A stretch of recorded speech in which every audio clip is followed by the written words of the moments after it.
안녕하세요. 오늘도 사연살롱을 찾아주셔서 감사합니다. 저는 얼마 전 잃어버렸던 가족을 다시 찾게 되었던 한 사람입니다. 무려 지난 15년 동안이나 잃어버렸던 소중한 가족을 되찾은 것이죠.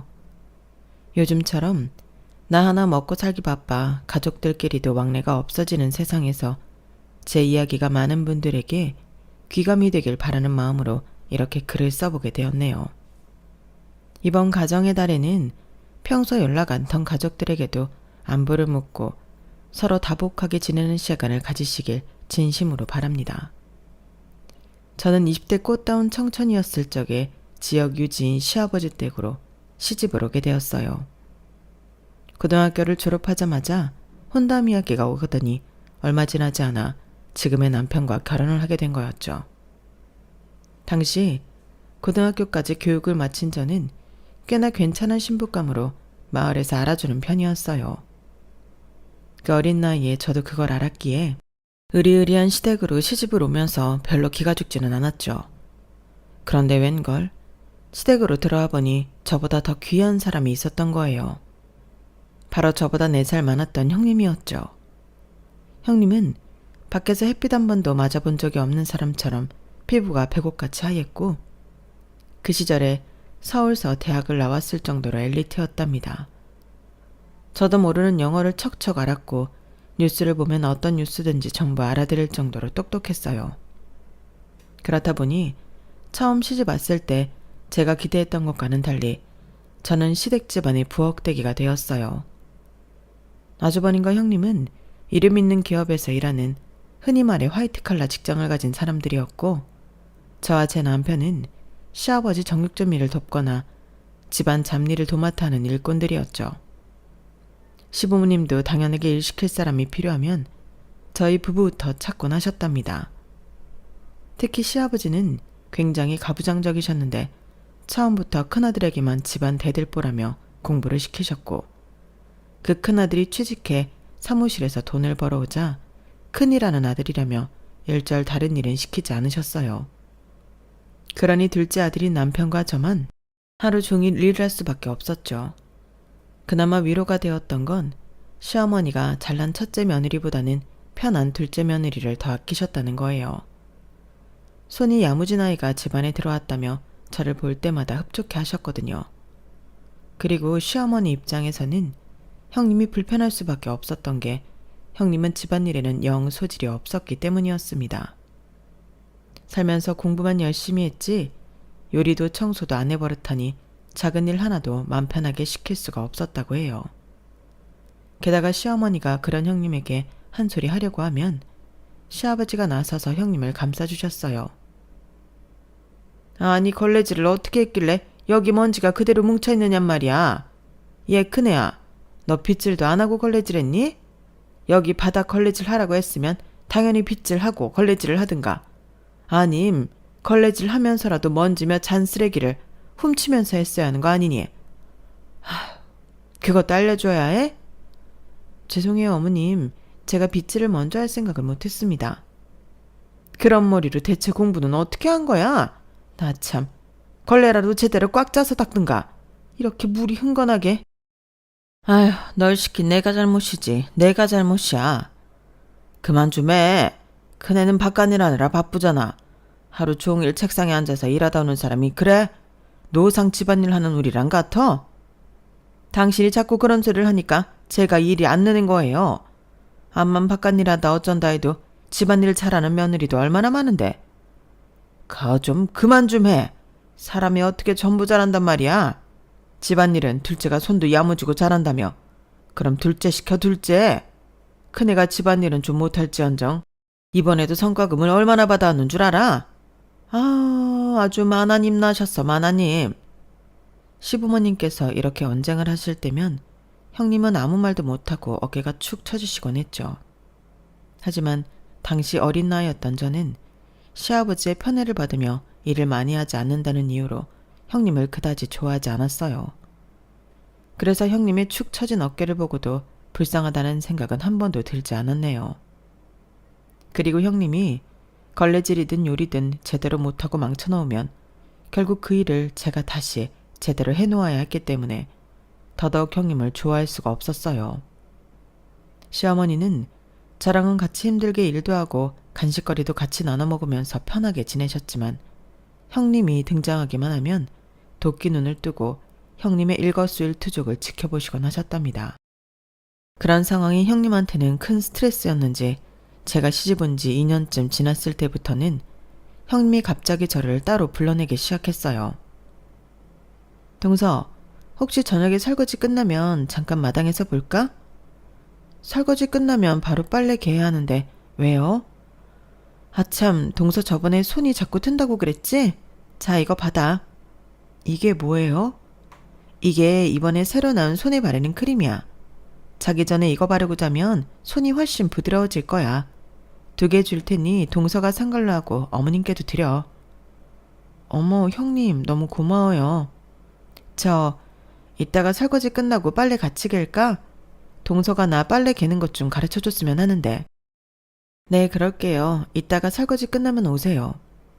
형님은 저에게 선물 공세까지 하면서 자기가 잘 못하는 집안일을 하나씩 가르쳐달라고 부탁을 해왔어요.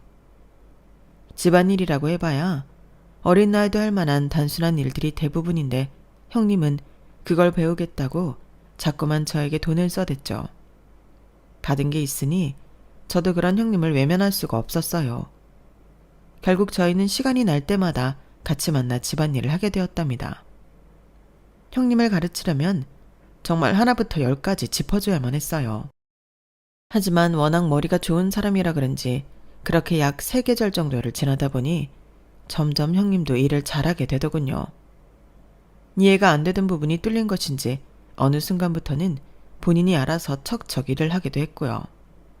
그러자 그동안 저희가 같이 집안일을 배우고 가르치는 걸 못 본 척하던 시어머니도 형님을 조금씩 며느리 대하듯 하시기 시작했죠. 큰애야, 나 오늘 저녁에 작은 욕실 청소 좀 해놔라. 네, 어머님. 식사 마친 후에는 설거지도 좀 하고 여기 기름 낀 것들은 꼭 뜨거운 물로 해야 한다. 아우, 어머님, 그건 제가 할게요. 됐다. 설거지는 큰애더러 하라고 하고 너는 나랑 위층에 이불 좀 손보자꾸나. 아유, 네, 알겠어요, 어머님. 큰애는 설거지 마치면 감자 3개만 삶아서 올라오너라. 무뚝뚝한 말투였지만 시어머니는 저랑만 드시던 간식을 형님과도 같이 드시겠다고 하신 거였어요. 시어머니가 형님까지 챙겨주기 시작하자 형님의 표정은 점차 밝아졌죠. 저희는 한동안 셋이 사이좋게 지낼 수 있었어요. 항상 귀족 아가씨 같기만 하던 형님은 가까이서 지내고 보니 세상 순하고 착한 사람이었더라고요. 시어머니도 그걸 아시고 전에 구박하려던 걸 만회라도 하듯 형님을 챙겨주셨죠.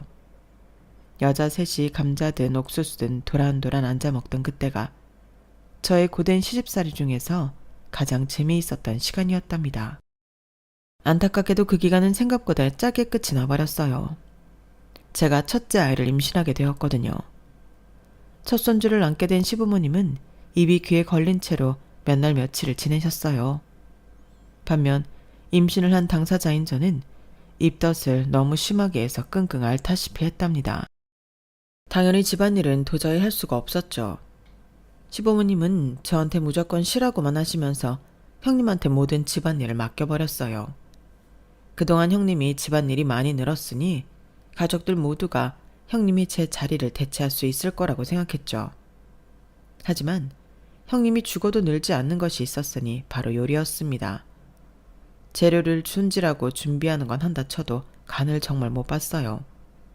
그건 공부머리로 해결되는 게 아니었나 봅니다. 결국 시어머니는 또다시 형님께 잔소리를 늘어놓을 수밖에 없었죠. 된장 풀어서 넣으라고 몇 번을 얘기해. 이렇게 뭉텅이로 넣으니 자꾸 맛을 버리지 않냐. 풀어서 넣은 건데 다음엔 더 잘 풀어서 넣을게요, 어머님. 나온 물은 또 왜 이렇게 짜? 아우, 뭐 하나 간이 제대로 된 게 없구나. 제가 다시 간을 봐볼게요.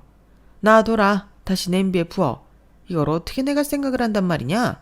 가서 수저나 놓거라. 이번에는 시아버지도 형님 편을 들어주지 않았습니다. 당시 결혼한 지 5년이 넘어가던 형님은 좀처럼 아이를 가지지 못하고 있었기에 제가 임신하는 순간 시아버지의 우선순위는 화이트 칼라 며느리에서 첫 손주를 가진 며느리로 뒤바뀌어 버렸기 때문이었어요. 결국 형님은 또다시 가족들의 눈을 피해 절 찾아올 수밖에 없었죠. 하지만 이번에는 저도 어떻게 도와줄 방도가 없었어요. 시어머니 몰래 간을 봐주려고 해도 주방 근처에만 가면 속이 요동을 쳤거든요. 형님, 죄송한데 제가 도와드리고 싶어도 냄새를 맡을 수가 없어요. 정말 죄송해요. 아니야 동서 어쩔 수 없지. 동서도 힘들 텐데 괜히 이런 부탁해서 미안해. 얼른 쉬어. 일단은요, 어머님이 맛을 보시기 전에 웬만하면 싱겁게 하세요, 형님. 싱거운 거 간 맞추는 건 금방 되지만 짠 거 간 맞추려면 훨씬 까다로워요. 알았어, 고마워 동서. 저는 첫째 아들을 낳은 이후로 연달아 둘째 아들, 셋째 딸까지 낳으며 새아이의 엄마가 되었어요. 그동안 저는 출산 후 몸조리, 육아에만 전념할 수밖에 없었고 형님은 어느새 몇 년 전 제가 그랬듯 부엌대기 역할을 도맡아 하고 있었죠. 하지만 형님이 직장을 다니다 보니 아무래도 저만큼 일을 하지는 못했고 시어머니는 늘 그게 불만이셨습니다. 같이 부대끼며 일하는 기간이 길어지다 보니 형님도 어느 순간부터는 시어머니한테 구박받고만 있지 않고 서운함을 토로하시기도 했어요. 예, 너 어제 저녁에 쌀 안 불려놨어? 어제 들어와서는 그냥 자버렸구나. 죄송해요 어머님. 어제 야근하고 와서 너무 힘들어서 제가 깜빡했어요. 밖에서 일 좀 한다고 유세 떠는 거야? 그거 쌀 좀 씻어서 물에 담가놓는데 얼마나 걸린다고? 오늘 저녁은 외식할까요? 제가 대접해드릴게요. 돈 번다고 아주 기고만장해져가지고는 그렇게 펑펑 써댈 생각 말고 모아서 애 키울 생각을 해야 할 것 아니냐? 애를 가질 생각은 있는 게야? 당연하죠. 저희도 노력하고 있어요, 어머님. 이게 자꾸 말대꾸만 늘어. 집안 분위기가 그렇다 보니 저도 둘째, 셋째 출산할 때는 첫째 때만큼 몸이 힘들지 않아서 일을 열심히 도와드렸어요. 제가 두 팔을 걷어붙이고 나서도 시어머니는 형님이 계속 못마땅하신 모양이더군요. 두 분은 그 뒤로도 끊임없이 티격태격하며 지냈답니다. 그러는 사이 저희 아이들은 걷고 뛰고 학교도 갈 만한 나이가 되었죠. 저는 셋째 몸풀이하고 난 뒤로는 결혼 초창기와는 다르게 제가 손수 나서서 집안일을 도맡아 했어요. 시어머니랑 형님이 투닥거리는 걸 듣는 바에야 제가 하는 게 훨씬 속 편하고 좋았거든요. 거기서 그치지 않고 저는 아예 형님께 회사 일에만 신경 쓰시라고 각자 잘하는 거에 집중하자고 먼저 말씀을 드렸어요. 그렇게 어렵사리 가정의 평화를 다시 되찾아올 수가 있었답니다. 그러던 어느 날이었어요. 평소에도 유난히 몸이 약했던 저희 막내가 어느 날부터인가 지나치게 숨쉬기 어려워하고 피곤해하는 거였어요. 처음에는 이것저것 몸에 좋다는 보양식을 먹여보았는데 차도가 없자 병원을 찾게 되었죠. 그때까지만 해도 큰 걱정은 않고 동네 병원을 찾은 거였는데 딸아이 가슴에 청진기를 대고 유심히 들어보던 의사가 심각한 얼굴로 큰 병원을 가라고 하는 겁니다. 저는 덜컥 겁이 났어요. 제 표정을 본 의사가 막상 큰일이 아닐 수도 있으니 겁먹지 말고 검사를 받아보라고 하는데 엄마 된 입장에서 마음이 놓을 리가 있나요? 그날 집으로 돌아오자마자 이 소식을 알렸더니 시아버지는 당장 서울로 올라가자고 하셨어요. 눈이 오나 비가 오나 장사를 하시던 정육점 문도 닫으시겠다고 하셨죠. 평생을 무뚝뚝하고 엄하게 살아오셨던 시아버지지만 처음 슬하에 여자아이가 생겨서 평소 얼마나 손녀한테 잘해주셨는지 몰라요. 동네 다른 여자아이들은 거들떠도 안 보셨지만 당신 손녀한테는 그렇게 자상하실 수가 없었어요. 그런 손녀가 아프다는 말에 당장 가게 문부터 닫겠다는 말씀을 하신 거죠. 본인들 동생이 아픈 것도 모르고 두 아들은 자기들도 서울에 가고 싶다고 떼를 쓰더군요. 결국 시아버지와 저희 가족은 아주버님 차를 빌려 다시 서울로 올라갔어요. 저희 마을만한 큰 대학병원에 들어가 정신없이 수속을 밟고 검사를 진행했는데요. 고작 9살밖에 안 된 어린애 팔에다가 주사바늘을 꽂아 피도 뽑고 각종 검사를 하는데 얼마나 마음이 힘들었는지 모릅니다. 서울로 올라가기 열흘도 전부터 그렇게 빌고 빌었건만 의사의 진단은 충격적이었어요. 심실 중격 결손입니다. 네? 심 뭐요? 심실중격결손이라고 쉽게 말씀드리자면 심장 벽에 구멍이 나 있는 거라고 이해하시면 됩니다. 최근 자꾸 아이가 숨이 차거나 피곤해한다고 하셨죠? 네, 원래도 몸이 약한 아이였긴 했는데 따님 같은 경우엔 지금 수술이 필요한 상황이에요. 수술만 잘 되면 이후에는 정상적으로 생활은 가능할 겁니다. 다만 그 과정이 생각보다 좀 길 수는 있어요. 이후 의사는 저희 딸아이의 심장 수술을 어떻게 진행해야 하는지 설명해 주었어요. 저는 막내 아이의 흉곽을 열어서 심장에 칼을 댄다는 얘기를 듣는데 자꾸만 눈앞이 캄캄해지더군요. 손에 땀이 잔뜩 난 남편이 제 손을 잡아주었지만 저희 둘 다 어찌해야 할지 알 수가 없었어요. 의사는 며칠 뒤 추가 검사를 진행해보자고 다독이며 저희를 내보냈고 그렇게 저희는 망연자실한 채로 집으로 내려올 수밖에 없었죠. 그런데 집이 가까워졌을 때 저희는 동네 분위기가 뭔가 심상치 않음을 느꼈어요. 병원에서부터 단 한마디도 안 하고 창밖만 보시던 시아버지가 다급히 남편을 부르며 집으로 빨리 가자고 소리치셨죠. 안 그래도 저 멀리서부터 불길하게 검은 연기가 난다 싶었는데 시아버지의 말을 듣고 그 연기가 바로 저희 집 쪽에서 나고 있다는 걸 뒤늦게 깨달았어요. 저는 너무 놀라 안전벨트만 부여잡고 있었고 남편은 하얗게 질린 얼굴로 가까스로 집 앞으로 차를 몰았어요. 저희 집 앞에 있는 119 차량을 보자마자 저희 가족은 누가 먼저랄 것도 없이 차에서 튀어나와 뛰어갔고 이미 하얀 천에 덮여 나오는 시어머니와 아주버님을 보고 말았어요. 어떻게 하루 만에 이 모든 일이 다 벌어진 것인지. 시아버지는 그대로 그 앞에 주저앉아 버리셨고 저도 멍해진 채로 아무런 행동도 못하고 있었죠. 그나마 남편이 가장 빨리 정신을 차려 시아버지를 구급차에 같이 태워드렸고 저에게 아이들을 챙기라고 소리쳤어요. 남편의 고함에 겨우 저도 정신을 차릴 수 있었네요. 이후의 일들은 정신을 차릴 새도 없이 휙휙 지나간 것 같습니다. 아이들을 챙기는 제가 무슨 정신이 있었는지 지금 다시 생각해 보려고 하면 기억도 안 나네요. 시어머니와 아주버님이 돌아가시고 가장 마지막으로 구조된 형님은 다행히 생명에 지장이 없어 즉시 병실로 옮겨져 치료를 받았어요. 나중에 경찰이 설명하길 화재의 원인은 오래된 가스레인지 배선 때문이라고 하더군요. 주방에서 요리를 하시던 시어머니와 아주버님이 화재를 진압하려다 탈출 타이밍을 놓치고 그대로 봉변을 당한 것 같다고 했어요. 그 시간 화장실에 있던 형님은 다행히 생존할 수 있었지만 화장실 문을 열고 나가려다 한쪽 다리에 화상을 입고 유해가스도 많이 마셔 쓰러질 수밖에 없었다고 합니다. 형님은 이틀 만에 깨어났지만 하루 종일 넋이 나간 사람처럼 그저 멍하니 있기만 했어요. 치료를 마치고 집으로 돌아온 뒤에도 형님은 밥 한 술을 편하게 넘기지 못했고 날마다 더 야유어만 갔어요.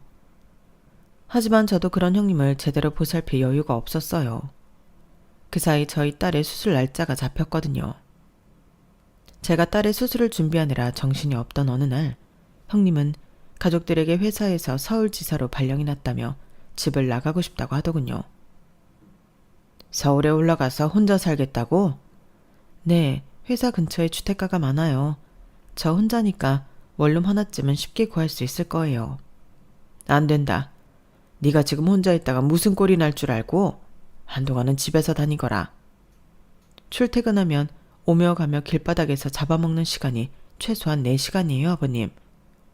그 회사는 서울서 일할 사람이 너밖에 없다더냐? 생판 외지로 사람을 보내면 거처라도 책임져 주든가. 지금 네 몰골을 봐라. 네가 어떻게 혼자 지낸단 말이야. 시아버지의 말에 남편과 저도 합세해서 같이 형님을 말려보았지만 형님은 그저 죄송하다는 말만 반복하며 고집을 꺾지 않았어요. 결국 시아버지는 최소한 일주일에 한 번은 집으로 전화를 한다는 약속을 수차례 받아내고 나서야 형님을 보내주셨죠.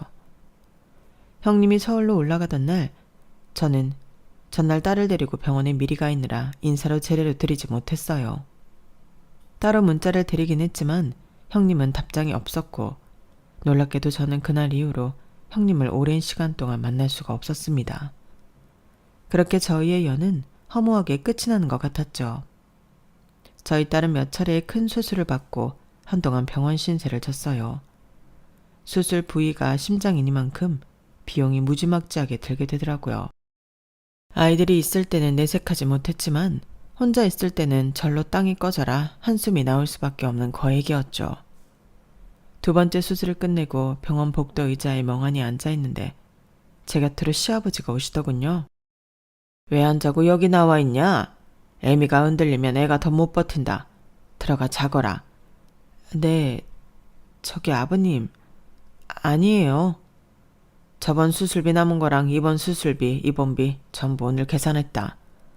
네? 아버님이요? 그래. 그러니 그만 들어가 자라. 한숨만 푹푹 쉬고 앉아있지 말고. 아버님, 정말 감사해요. 이 일을 어떻게. 됐다. 나한테 그럴 거 없다. 나도 이만 자러 가마. 당시 화재로 인해 저희 집안이 경제적으로 더 어려워져 시아버지께는 말도 못 꺼내고 있었는데 그렇게 묵묵히 도움을 주실 줄은 몰랐네요. 저희 딸은 덕분에 부족함 없이 치료를 받을 수가 있었답니다.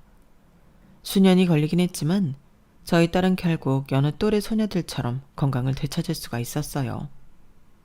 불에 까맣게 타버렸던 저희 저택은 시아버지가 아예 새롭게 현대식으로 리모델링을 하시면서 전부 다 편리한 구조의 집으로 재탄생했죠.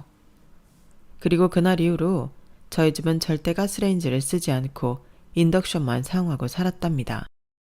그렇게 세월이 흘러 저희 아이들은 전부 성인이 되어 대학을 갔고 15년이라는 세월이 무르르듯 금세 지나가 버렸네요. 그 15년이라는 세월 동안 저는 매년 시어머니랑 아주버님 제사상을 차릴 때마다 형님께 문자를 보냈지만 단 한 번도 답장이 온 적은 없었어요. 저도 어느 순간부터는 형님에게 그저 형식적인 문자만 보낼 뿐 마음으로는 죽은 사람이나 다름없다고 여기게 되었죠. 애 셋을 키우고 집안 유일한 며느리로 정신없이 지내다 보니 잊고 사는 날들도 무수히 많았어요. 남편은 시아버지와 함께 운영하던 정육점을 혼자 도맡아 운영했고 예전이 부족하면 제가 가서 남편을 돕곤 했거든요.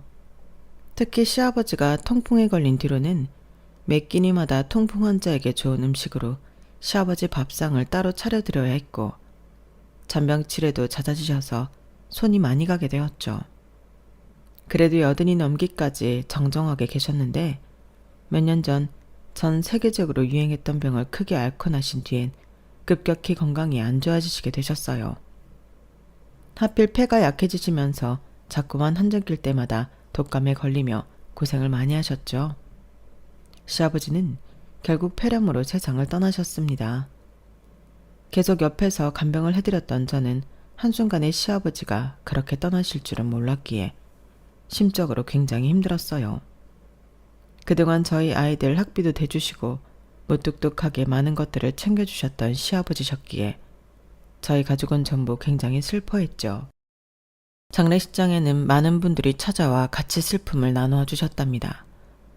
장례가 끝난 뒤 저희는 시아버지가 생전에 미리 유언장을 공증에 맡겨두었다는 변호사 사무실을 찾아갔어요. 그때까지만 해도 유언장의 내용에는 별로 관심이 없고 시아버지 유품을 정리할 생각에 마음이 무겁기만 했는데요. 왜냐하면 당연히 시아버지의 유산은 저희 가족이 물려받을 거라고 생각하고 있었거든요. 그런데 변호사의 말은 저희가 생각했던 것과는 전혀 달랐어요. 고 박노식 씨의 재산 20억은 첫째 며느리인 정영희 씨에게 남긴다고 하셨습니다. 차남인 박정식 씨와 둘째 며느리인 허민숙 씨에겐 박노식 씨의 자가와 정육점 그리고 자택 뒤에 땅을 남기셨어요. 뭐라고요? 잠깐만요. 뭐가 잘못된 거 아니에요? 여기 유언장 내용을 확인해 보시면 됩니다. 현금 자산의 전부는 첫째 며느리 정영희 씨한테 남긴다고 하셨어요. 형수는 이제 저희 집안 사람이 아니에요. 지난 15년 동안 연락 한 번이 없었다고요. 아버지도 그걸 모르실 리가 없는데. 당신 사기꾼 아니야? 아닙니다. 박노식 씨가 그래도 큰 집이니까 유산을 더 남겨주는 거라며 이해해달라는 말도 덧붙이셨어요. 이걸 읽어보시라니까요. 남편은 급기야 변호사에게 화를 내기 시작했고 저는 그런 남편을 겨우 말려서 진정시켰죠. 하지만 저도 이해가 안 가는 건 매한가지였어요. 유언장에는 정말로 변호사가 말한 내용이 그대로 적혀 있더군요. 지난 15년 동안 시어머니와 아주버님 제사상을 차리며 시아버지 간병까지 해드린 건 저였는데 갑자기 형님한테 20억을 물려주신다는 게 도무지 납득이 가질 않았어요. 누구라도 그랬을 겁니다. 저희가 여전히 머리를 싸매고 있자 변호사는 저희를 놀리듯이 한마디를 더 덧붙였어요. 그리고 고 박노식 씨의 자가와 토지를 상속받은 지 5년 동안은 매도하지 말라는 말도 덧붙이셨습니다. 그걸 팔지도 말라고요? 하, 지난 20년 동안 1원 한 푼도 안 올랐던 땅을 팔지도 말고 5년을 붙들고 있으라고요? 그게 뭔 회기망측한 소리예요?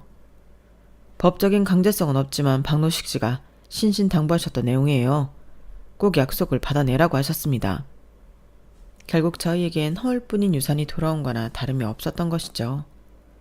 그 자리에서 죄 없는 변호사를 닥달해봐야 공증받은 유언장의 내용이 바뀌는 것도 아니고 어이없고 허탈했지만 저희는 그만 집으로 돌아오는 수밖에 없었어요. 집에 와서도 남편은 계속해서 형수는 15년간 제사 한 번을 안 드린 사람인데 이게 말이 돼? 하며 불평을 늘어놓았지만 저는 아무 말도 꺼내지 않았답니다. 대신 시아버지의 결정이 너무나 이해가 안 갔어요. 제가 살면서 봤던 시아버지는 모든 행동에 납득이 갈 만한 이유가 있는 분이셨거든요. 그러나 그 순간에는 아무런 뾰족한 생각이 나지가 않았고 저는 복잡한 마음으로 새벽 늦게서야 겨우 잠에 들 수 있었어요. 선잠이 들어서였을까요? 저는 그날 밤 굉장히 선명한 꿈을 꾸었는데요. 꿈에서 저는 화재 사건 전 구옥의 상태였던 저희 집 주방에 있었어요. 주방에는 시어머니 대신 형님이 열심히 요리를 하고 있었죠. 가스레인지 앞에서 형님이 한시도 가만히 있지 못하고 불안하게 왔다 갔다 거리고 계시더라고요. 그 모습에 제가 형님한테 무슨 일이냐고 물어보려는 순간 갑자기 뒤에서 누군가 제 어깨를 툭툭 치더군요. 깜짝 놀라 뒤돌아보자 시어머니가 절 올려다보고 계셨어요. 어머님, 네가 큰애한테 가서 어떻게 좀 해줘라. 제가 뭘요? 그날 자기가 요리 한번 제대로 해보겠다고 두 팔을 걷어붙였다가 이 사단이 나지 않았니? 그때부터 여지까지 저 앞에서 벗어나질 못하고 있다. 얼른 큰애한테 가서 그만 좀 힘들어하라고 해. 내가 똑똑히 봤어. 큰애 잘못이 아니다. 형님이 그날 요리하신 거였어요? 그래. 그렇다고 큰애 잘못으로 불이 난 건 아니야. 가서 꼭 그렇게 전하거라. 큰애 잘못이 아니라고. 그리고 우리가 주는 돈은 그동안 걔가 퍼다준 돈 그대로 돌려주는 것뿐이라고. 그렇게 전해. 돈이요? 20억 말씀이세요? 그게 형님이 주신 거예요? 시어머니는 깊은 한숨과 함께 고개를 끄덕이시고는 그대로 주방 밖으로 나가셨어요. 시어머니가 가는 곳은 온통 새하얀 빛이 가득했는데 저도 뒤따라가다가 대낮처럼 밝은 햇살에 눈을 뜨게 되었죠. 그 꿈이 어찌나 생생했던지 잠에서 깬 저는 한동안 햇빛 아래서 멍하니 있을 수밖에 없었어요. 그리고 곧바로 시아버지 유언장을 읽어주었던 변호사를 찾아갔습니다. 그 사람이면 무조건 형님의 거처를 알고 있을 거라고 생각했거든요. 제 예상대로 변호사는 곧바로 형님의 주소를 알려주었어요. 마치 기다리고 있었다는 듯이 교통편까지 알려주면서 말이죠. 저는 며칠 뒤에 바로 그 주소를 향했습니다. 연락을 해도 어차피 안 받을 것 같아 일부러 연락도 안 하고 무작정 집을 찾아가 초인종을 눌렀죠. 누구세요? 형님 저예요, 민숙이. 형님 동서요. 문을 안 열어주면 밤이라도 셀 기세로 대답했는데 의외로 형님은 순순히 문을 열어주시더라고요. 주저하는 눈빛이긴 했지만 그렇다고 집 앞까지 찾아온 저를 외면하지는 못하셨죠. 15년이라는 세월을 지나 만난 형님은 옛날에 곱던 그 모습 그대로 나이가 드셨더군요. 집안은 정말 필요한 물건만 있고 그 흔한 TV 하나가 없을 정도로 휑했죠. 형님은 제 눈도 제대로 마주치지 못한 채 머뭇거리면서도 커피를 내왔어요. 이런 집에서 어떻게 살아요? 보일러도 안 트세요? 침대에는 전기장판이 있어. 아버님 돌아가신 건 아세요? 미안해. 장례식장에 찾아뵙지도 못하고. 형님의 사과를 끝으로 저희 사이에는 길고 무거운 침묵만 이어졌어요. 저도 어떻게 말을 꺼내야 할지 모르겠어서 커피만 홀짝이게 되었거든요. 형님은 계속 커피 잔만 만지작거리면서 안절부절 못하는 것 같더군요. 그 모습을 보니 바로 몇 시간 전 꿈에서 나온 형님의 모습이 생생하게 생각이 났어요. 어젯밤에요. 제가 꿈을 하나 꿨어요. 저희 집 이문을 향하기 전 옛날 부엌에서 형님이 요리를 하시는데 한시도 가만히 있지를 못하고 안절부절 하시는 거예요. 근데 어머님이 그 모습을 보시면서 저한테 그러더라고요. 형님이 그날 이후로 자꾸 저러고 있으니까 제가 가서 형님한테 형님 잘못 아니라고 하고 오라고요. 제 말이 끝나자마자 형님의 두 눈에서 눈물이 후두둑 떨어졌어요. 저는 말을 이었습니다. 그리고 아버님이 형님한테 유산으로 20억을 남기셨어요. 그것도 모르셨죠? 그 돈을 남긴 건 아버님인데 설명은 꿈에 나온 어머님이 하시더라고요. 그동안 형님이 퍼준 돈 그대로 돌려주는 거래요. 그 말에 형님은 더욱더 서럽게 눈물을 흘렸고 저는 형님 옆으로 다가가 한동안 등을 토닥이며 위로를 해드렸어요. 겨우 진정한 형님은 저에게 그동안 털어놓지 못했던 이야기를 힘겹게 털어놓기 시작했는데요. 형님의 이야기를 듣던 제 눈에서도 어느새 눈물이 뚝뚝 떨어지고 말했네요. 그날은 사실 어머님한테 화가 나서 내가 요리를 하겠다고 한 거였어. 내가 자꾸 간을 못 맞춘다고 하시니까 나도 속에서 화가 나더라고. 그래서 3인분 요리는 충분히 간을 볼 수 있다고 국도 밥도 반찬도 다 내가 한 거야. 어머님한텐 다 끝나고 간 보시라고 큰 소리를 치면서 말이야. 근데 미역국을 하다가 그게 흘러 넘치는 바람에 이쪽 손이 다 데워버렸고 그걸 보시고 어머님이 얼른 화장실에 가서 찬물에 대고나 있으라고 또 호통을 치셨지. 나는 화장실에서 찬물에 손을 담가놓고 요리가 마음대로 안 돼서 울고 있었어. 근데 갑자기 이상한 냄새가 나는 거야. 형님은 울다가 뭔가 이상함을 느끼고 화장실 문을 열었는데 어느새 독한 연기가 가득 차 있었다고 해요. 깜짝 놀라서 있는데 아주버님이 화장실 문을 닫으라고 고함을 지르는 소리를 듣고 문을 닫았다고 합니다. 아주버님이 항상 모든 일을 나서서 처리하고 가족한테는 강한 모습만 보여주셨기 때문에 형님은 남편이 뭔가 해결하고 있나 보다 라고 생각만 하고 기다리고 있었다고 해요. 하지만 한참이 지나도 아주버님의 목소리는 더 이상 들리지 않았고 뭔가 이상하다는 생각에 형님이 다시 문을 열자 이미 집안은 불바다가 되어버렸다고 하더군요. 그리고 이후에는 형님도 곧바로 정신을 잃었다고 해요. 아마 독가스 때문이었겠죠. 경찰은 오래된 가스레인지 배선을 문제 삼았지만 형님은 본인이 국을 흘리지만 않았으면 그 사고가 일어날 일도 없었을 거라는 생각을 지울 수 없었고 결국 그 집을 나올 수밖에 없었다고 합니다.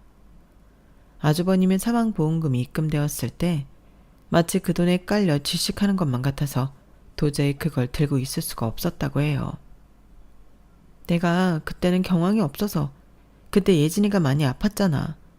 내가 가족들 볼 면목은 없고 또 예진이가 아픈데 외면할 수는 없어서 그 돈을 아버님을 전부 드렸어. 서울에 와서 일하니까 월급은 오르는데 나 혼자 사니까 그 돈을 어디에 쓸 데가 있어야지.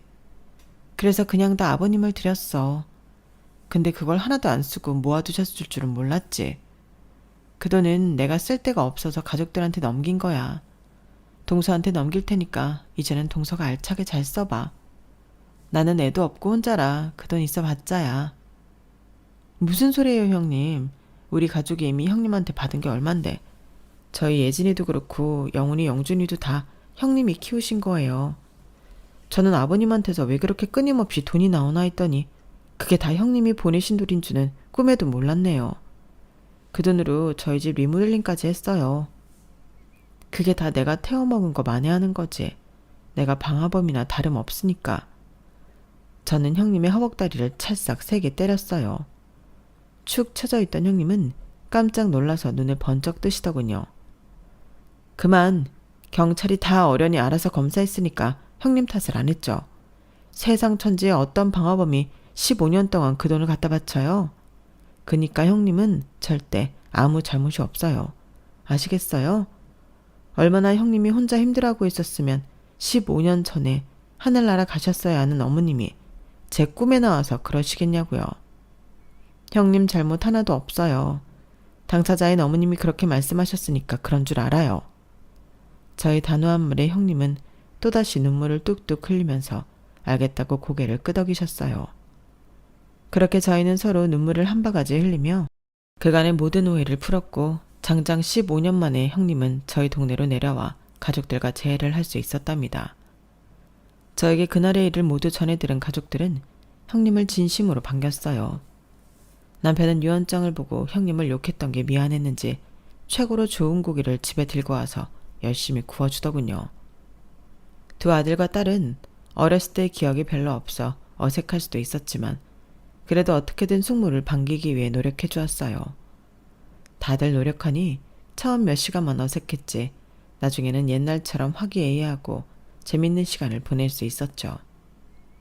그렇게 저희는 그날 오랜 시간 동안 잃어버렸던 가족을 되찾아올 수 있었답니다. 이후 형님은 명절 때마다 저희 집을 다시 찾아오기 시작했어요. 16년 만에 시어머니와 아주버님 제사를 지낼 때 또 한 번 눈물을 한 바가지 쏟으시긴 했지만요. 전과는 달리 서로 문자도 자주 하고 서울에 올라갈 일이 있으면 꼭 한 번씩 들러 식사를 같이 하고 내려오곤 한답니다. 이 나이에 저와 또래이면서도 저희 가족 사정을 다 아는 친구가 생긴 것만 같아 어찌나 재밌는지 몰라요. 연휴 기간에도 형님은 저희 집에 와서 한동안 지내다가 올라가셨어요. 아참, 시아버지가 물려주신 집과 땅은 시아버지가 돌아가신 뒤 3년 만에 재개발에 들어가면서 저희 가족에게 엄청난 이익을 안겨주었어요. 재개발 소식이 들려오자마자 저희 부부는 시아버지가 돌아가시면서 저희한테 땅을 팔 시기까지 알려주고 가셨다는 걸 그제야 깨닫게 되었죠. 그 땅을 처분하는 내내 저희가 그동안 시아버지께 툴툴거렸던 게 너무 죄송했고 면목이 없었어요. 어쨌든 감사한 마음으로 집과 땅을 팔았고 그 돈으로 저와 남편은 새로 들어선 아파트에 작은 평수로 이사를 가게 되었는데요. 남은 돈의 일부는 큰아들이 장가갈 때 또 일부는 막내딸이 시집갈 때 보태주었답니다. 그러고도 남은 돈은 저희 부부의 소소한 여유를 즐길 때 쓰고 있네요. 난생 처음 해외여행이라는 것도 가보고 요즘 유행한다는 디저트도 맛도 보러 다니고 형님을 보러 서울에 더 자주 놀러 가기도 하면서요. 지난 불행이 컸던 만큼 저희 가족은 앞으로 행복해지기 위한 노력만 하고 지내고 있답니다. 제 이야기를 들어주신 여러분의 가정에도 늘 행복한 일만 가득하길 바랄게요. 제 이야기를 들어주셔서 감사합니다. 여러분, 사연 댓글에 응원과 현명한 조언 부탁드려요. 좋아요와 구독은 저에게 큰 힘이 됩니다. 오늘도 좋은 일 가득하세요.